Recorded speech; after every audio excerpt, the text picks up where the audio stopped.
We're joined this morning by Eleanor Clift, contributing editor at Newsweek. Eleanor, good morning to you. Good morning, Maggie. Happy New Year. Same to you. The economy, the Middle East, confirming cabinet members. How much do you think the president-elect can actually accomplish on these issues before he takes office? Well, I think he, as Bill just said, has to lay down his markers, and I'm sure there's a lot more exchanges going on beyond the scenes.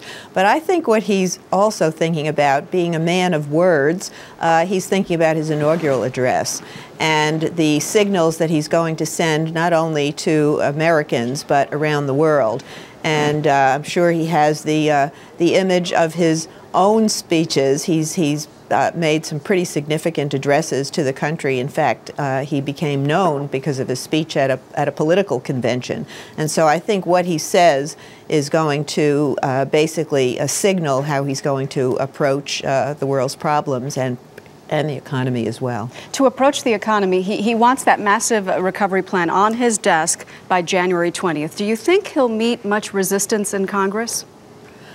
Well, I think the fact that he's going to meet with Republicans along with Democrats, again, that signals that he's serious about including Republicans and not trying to just roll over them. The Democrats don't have quite the numbers to do that, although I think he really does signal his intent to include everybody. Ideally, he would like to take the oath of office, walk over to the signing room in the Capitol, sign the legislation before he joins the parade up Pennsylvania Avenue.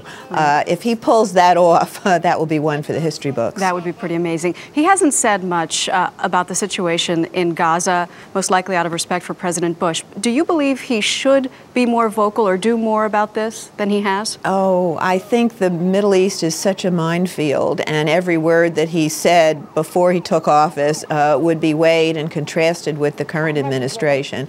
I'm sure that he's hoping there will be a ceasefire in place, which will at least give him and the new administration some breathing room. But I think it's appropriate that he mute his voice as long as he's not really the president yet. He's definitely going to want to have Hillary Clinton in place by day one. Do you think he'll have any trouble confirming his cabinet members? You can see a couple of people that there might be some problems where the Republicans have signaled they may want to quiz Eric Holder, perhaps, about the pardon that he was involved in during the Clinton administration. But I don't see any major hurdles. And that in itself is remarkable. Past presidents have often had to withdraw a name because of controversy. And I think that there is such an awareness on both sides of the aisle about the crises facing this country that this is not the time to elevate small things into major issues, and I think everybody is basically keeping their eye on the prize, and that is getting an administration in place. All right. Eleanor Clift, thank you for joining us this morning. Thank you.